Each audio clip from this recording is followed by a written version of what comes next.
என்னம்மா எல்லாரும் நல்லா இருக்கலாமா? கவலைப்படாதீங்கம்மா. பாட்டி தினமும் உங்களுக்காக நான் ஜெபம் பண்ணுதாம்மா. நிறைய பேர் போன் பண்ணுறீங்களாம். ஆச்சிட்ட போன் கிடையாது. எனக்கு போனும் வேண்டாம்மா. எனக்கு அதை போடவோ ஆஃப் பண்ணவோ தெரியாது. வீடியோவிலே நம்ம பேசிக்கிடுவோம். நீங்க ஜெபம் பண்ணணும்னா பாஸ்டர் ஐயாக்கு சொல்லுங்க, அவங்க ஜெபம் பண்ணுவாங்க. எல்லாரும் சாப்பிட்டீங்களாமா? என்ன குழம்பு வச்சிங்க? ஒரு நாள் பாட்டி வீட்டுக்கு வாங்க, பாட்டி சமையலை சாப்பிட்டு பாருங்க. அப்புறம் பாட்டி வீட்டை விட்டா நீங்க போக மாட்டீங்க. அவ்வளோ அருமையா இருக்கும். என் கையால உங்களுக்கு சாப்பாடு தரணும்னு ஆசையா இருக்கு. எதை நினைச்சும் கவலைப்படாதீங்கம்மா. எல்லாத்தையும் ஆண்டவரால மாற்ற முடியும். இயேசுவும் சீடர்களும் கடல்ல பயணமா போனாங்க.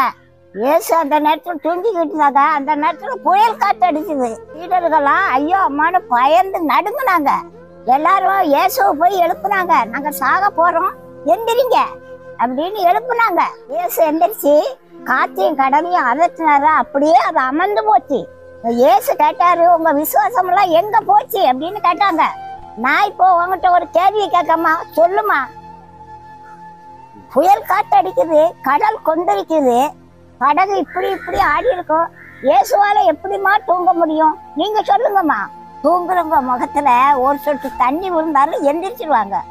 கடல் கொந்தளிச்சு ஏசப்பா முகத்துல எவ்வளவு தண்ணி கொட்டி இருக்கும். அவர் எப்படிமா தூங்க முடியும்? சொல்லுமா. ரகசியம் என்னன்னா, ஏசப்பா தூங்கல. புயல் காற்று அடிச்ச உடனே இவங்கெல்லாம் என்ன செய்தாங்கன்னு பார்ப்போன்னு ஏசப்பா அமைதியா இருந்தாரு. சீடர்கள் காற்றையும் கடலையும் அடக்குவாங்கன்ட்டு ஏசப்பா எதிர்பார்த்துக்கிட்டு இருந்தாங்க. ஆனா அவங்க பயந்து நடுங்கினாங்க. அதான் ஏசப்பா கேட்டாங்க, உங்க விசுவாசம் எங்கய்யா போச்சுன்னு கேட்டாங்க. ஏமா, உங்க வீட்டுல ஏசப்பா இருக்காருமா. அவர் அமைதியா இருக்காரு. எதுக்கு தெரியுமாம்மா? உன்னை துன்பப்படுத்துற பிசாச நீயே விரட்டுவேன்னு ஏசப்பா பார்த்துக்கிட்டு இருக்காங்க. நீ பேய விரட்டணும், அதை பார்த்து ஏசப்பா சந்தோஷப்படணும்னு நினைச்சுக்கிட்டு இருக்காங்க. அவர் ஆசைப்படுறது நியாயம் தானம்மா?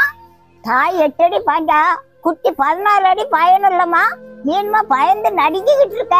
இயேசுவின் நாமத்துல உன் பிரச்சனையெல்லாம் விரட்டுமா, எல்லாம் அடங்கி போகுமா. ஏசப்பா உன் கூட தாமா இருக்காரு. சாசு ஒன்ன பார்த்து பயந்துகிட்டு இருக்கான், நீ அதை பார்த்து பயந்துகிட்டு இருக்க. என்னம்மா நியாயம் இது? நல்ல முழங்கால் போட்டு ஜெபம் பண்ணி இயேசுவின் நாமத்துல போன்னு சொல்லி போயிரும்.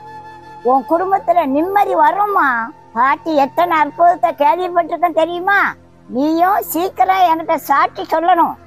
உன்னை வச்சு உன் பிரச்சனைய மேற்கொள்ளதான் ஆண்டவரோட விருப்பம். ஆண்டவர் உன் கூட தான் இருக்காரு. உன்னை விட்டு எங்கேயுமே போகல. அவர் உன்னை விட்டு விலகவும் மாட்டாரு, உன்னை கை விடவும் மாட்டார். ராசாத்தி நீ நல்லா இருப்பமா.